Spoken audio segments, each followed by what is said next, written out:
మొదటి 6 నెలల్లో exclusive breast feeding అంటే తల్లిపాలు తప్ప ఇంకా ఎటువంటి ఆహారము నీళ్లతో పాటు అందించాల్సిన అవసరం లేదు.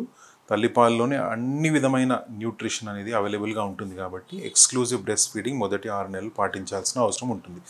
6 నెలల తర్వాత ఏదైతే ఫుడ్ మనం ఇంట్రడ్యూస్ చేస్తామో దాన్ని కాంప్లిమెంటరీ ఫుడ్ అని అంటాం అనమాట. అంటే కాంప్లిమెంట్ అంటే ఇదివరకు ఇచ్చే ఫుడ్తో పాటు కాంప్లిమెంటరీగా ఇంకోటి అందించడం. అంటే ఇదివరకు ఏమి ఇస్తున్నారు, తల్లిపాలు అందిస్తున్నారు, దానితో పాటు కాంప్లిమెంట్గా దాన్ని సప్లిమెంట్గా చేసుకుంటూ బయటి ఫుడ్ అందించడం అనేది స్టార్ట్ చేయడం అనేది మనం కాంప్లిమెంటరీ ఫీడింగ్ అని అంటూ ఉంటాం.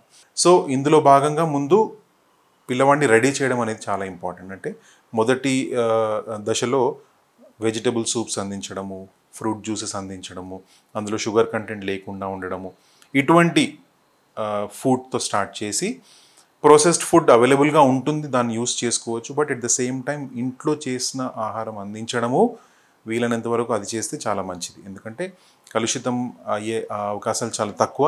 ఇంట్లో ఏజ్ ఓల్డ్ ప్రాక్టీసెస్ కొన్ని చేస్తూ ఉంటారు, అవన్నీ ప్రాక్టీస్ చేసుకోవచ్చు, పిల్లవాడికి అటువంటి ఆహారం అందించవచ్చు.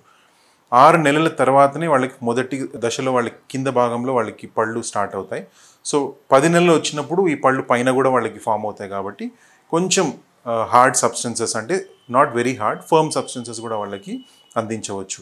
సో జనరల్లీ పిల్లలు చూసారంటే 9-10 నెలల పిల్లలు పెద్దవాళ్ళు ఏది తింటా ఉంటే దాన్ని పట్టుకొని లాగి వాళ్ళు తినే ప్రయత్నం చేస్తూ ఉంటారు.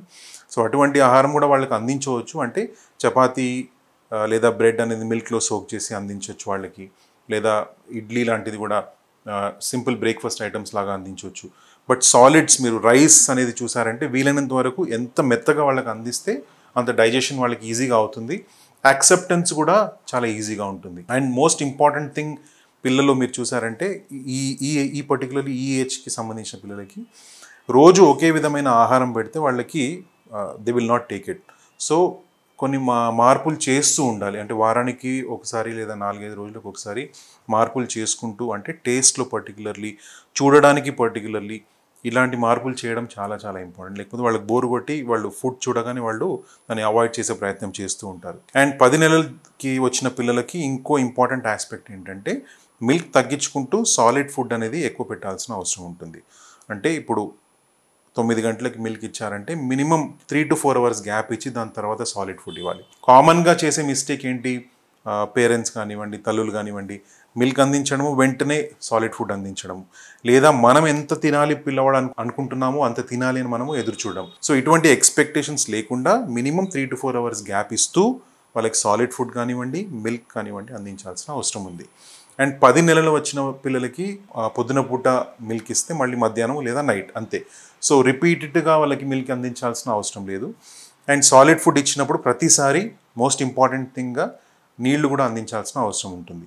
ఎందుకంటే ఈ సాలిడ్స్ ఇచ్చినప్పుడు వాళ్ళకి జనరల్గా మోషన్ సాఫ్ట్ అవ్వాలంటే they should take a lot of water. కాబట్టి ఇచ్చే ఫుడ్లో కూడా ఫైబర్ కంటెంట్ ఎక్కువ ఉండాలి. సో వెజిటబుల్స్ యాడ్ చేయడం చాలా ఇంపార్టెంట్, అండ్ వాటర్ కంటెంట్ ఇవ్వడం కూడా చాలా చాలా ఇంపార్టెంట్. సో ఇటువంటి మార్పులు జనరల్గా 10 months ఏజ్ బేబీస్కి మనం చేసుకుంటే వాళ్ళ యాక్సెప్టెన్స్ అనేది చాలా ఈజీగా ఉంటుంది.